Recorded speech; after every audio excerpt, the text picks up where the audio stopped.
Welcome back to Survival Saturday with Johnny Tiger. The date is Saturday, March 25th, 2023.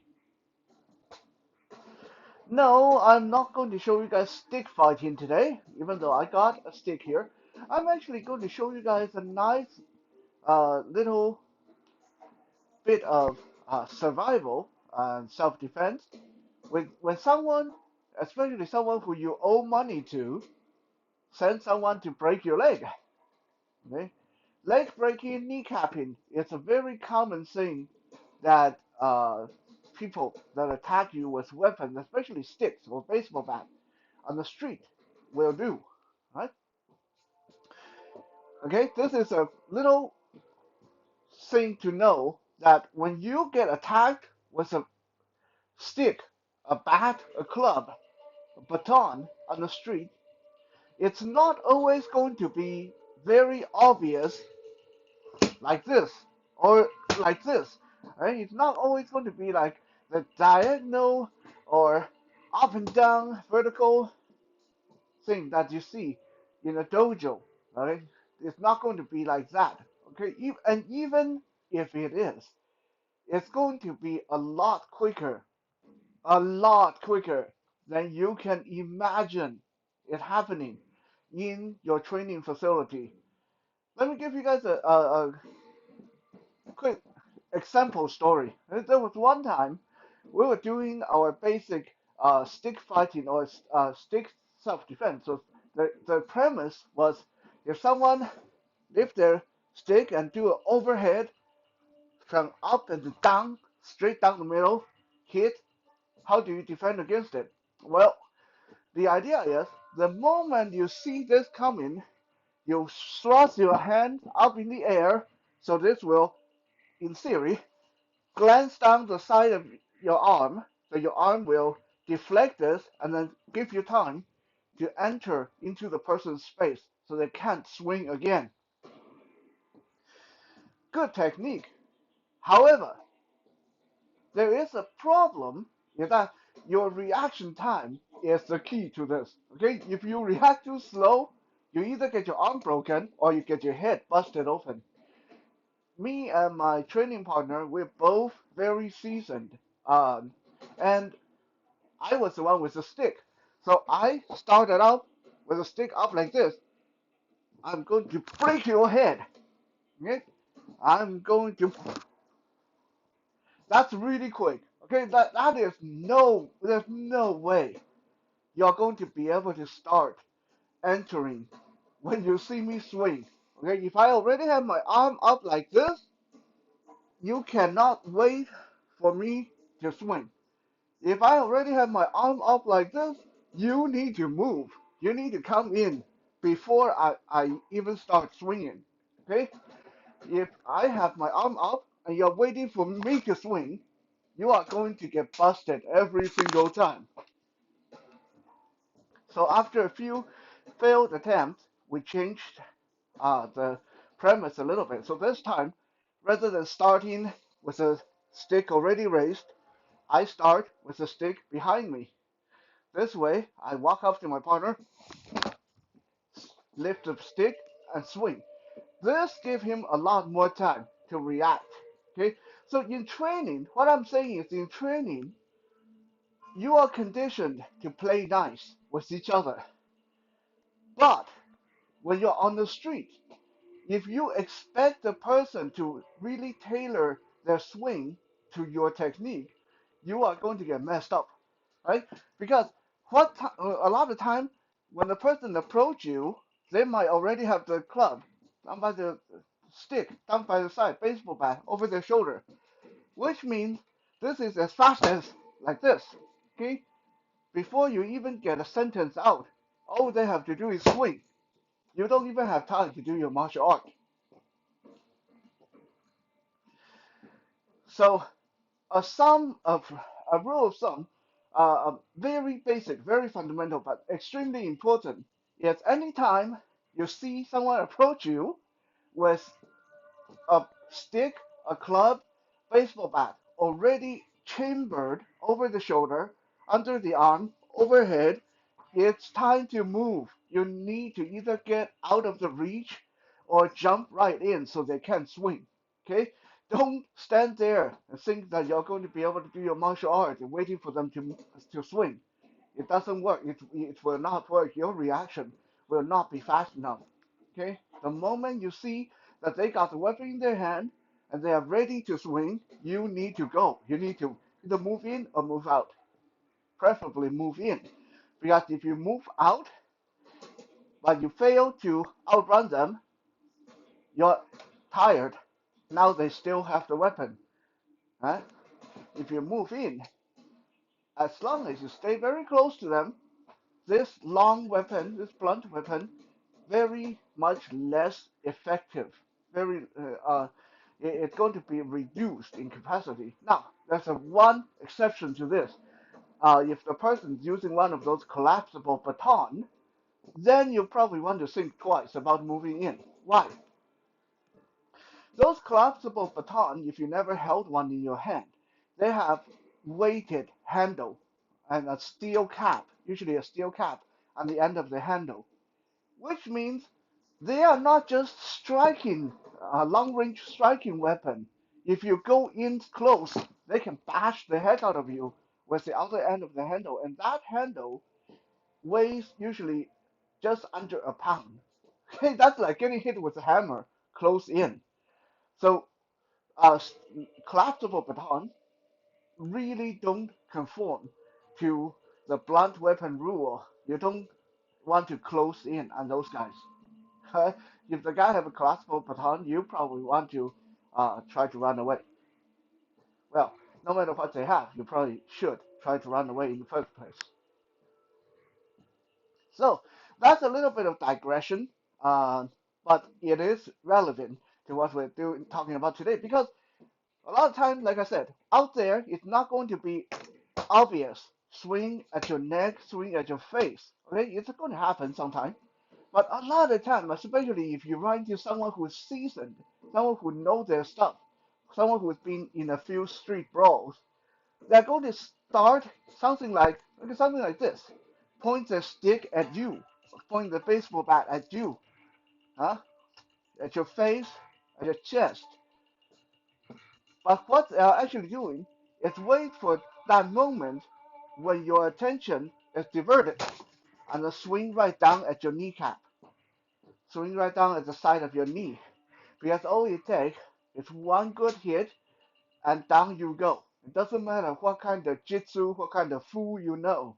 One good hit with a baseball bat or a lead pipe on the knee joint is all it's going to take. So today I'm going to show you guys 3 ways to deal with something like this. Okay, 3 ways to deal with something like this. None of them is guaranteed to work 100% of the time. Like I said many times, no technique in the world is going to work 100% of the time. You can get a gun and shoot someone. It's not going to work 100% of the time either. Okay? Um, so if anyone ever tell you that this technique works every single time, it's probably a bit of an exaggeration. However, these 3 techniques I'm going to show you guys is a lot better than just standing there waiting for them to hit you on the knee joint or kneecap. This swing to the leg, to the knee joint, is actually very difficult to deal with for most people who are not experienced or really well trained. Why is that? Because when they swing down for your leg, you can't block with your hand because your arm, generally speaking, won't reach it. And even if you try to bend over, you're just way too slow. You'll never reach it in time. So when they swing, not to mention if you bend over, let's say it catch you on the wrist, that's just as bad. Okay? And the person, if you block like this, it's just a small step for them to reverse and come up right to the side of your head or your face. Okay, so it would look a lot like that. That's how fast you can go. Okay? So rather than try to block it with your hand, that doesn't work. Okay, how about we step back out of the way? That doesn't always work either, because unless you're very good at skipping back with both feet, jumping back with both feet, if the person swing at my left leg and I step back, most likely it will clear my left leg, but it will still get my right leg.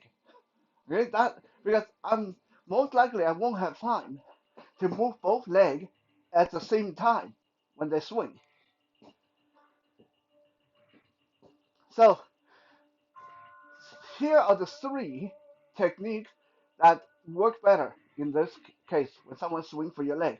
Number one, this one I used one time actually when someone attacked me and they had a stick in their hand, and it worked really good. Um, in this case, when a person is trying to kneecap you, one way to deal with this is to squat. Just drop your weight into a deep squat, because what's going to happen, number one, take your kneecap right out of the equation. They aim for your kneecap, now they hit you on the side or the hip. Okay? And also, when you squat, your side muscles are all engaged. You engage your uh, glute, you engage your quad.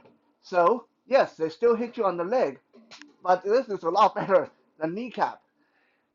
And also, by squatting, you give yourself a powerful position to spring forward.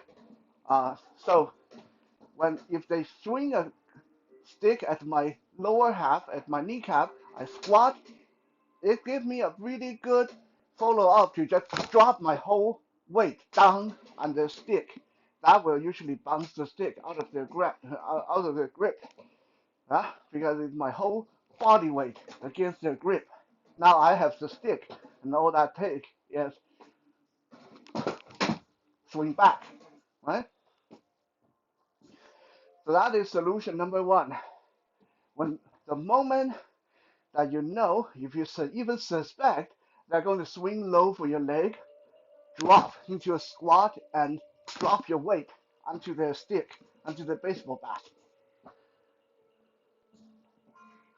The second solution, which is a little bit more risky, but uh, sort of work with the same principle that you want to get close to the person if they have a stick, is if you even suspect they're going to swing, depending on which way they're going to hit. Let's say the person's aiming, if that's the person got their club or stick up like this to the right. If I know they're right-handed, most likely they're going to swing for my left leg. Yeah?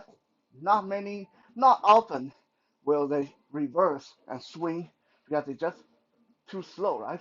So if the stick is in the right hand, mostly it's going to go for my left kneecap. If in this case, if they swing, I am just going to do a big forward lunge, because this, again, take my kneecap out of the equation. This will just hit on my hip joint uh, and upper side, and that will get me in range to control the stick. Drop my arm over the stick, and then twist and turn this arm, right?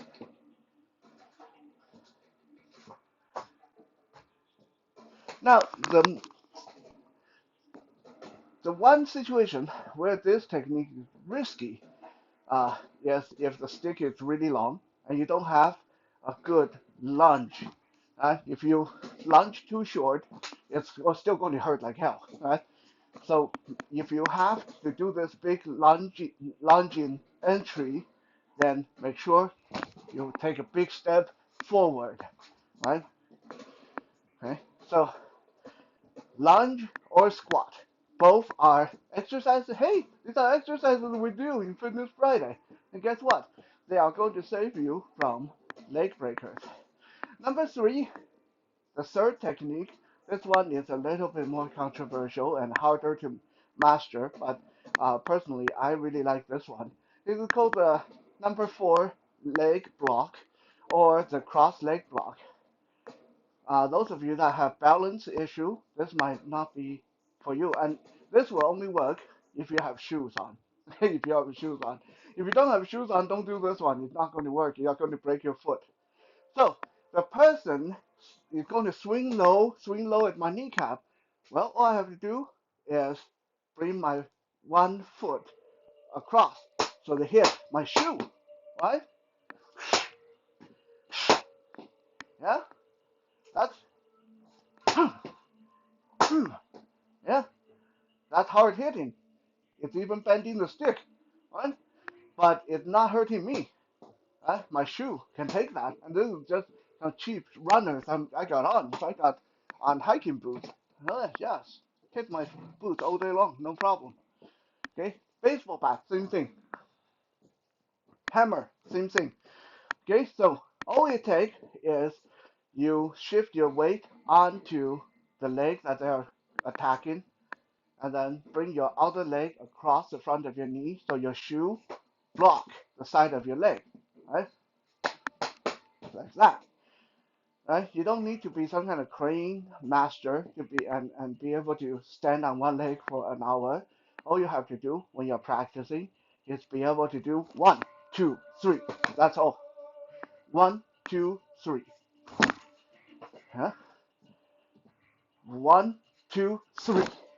After they hit my foot, I want to be able to jump right in and go on the offense. I don't want to give them a chance to hit me again, especially when I'm on one leg.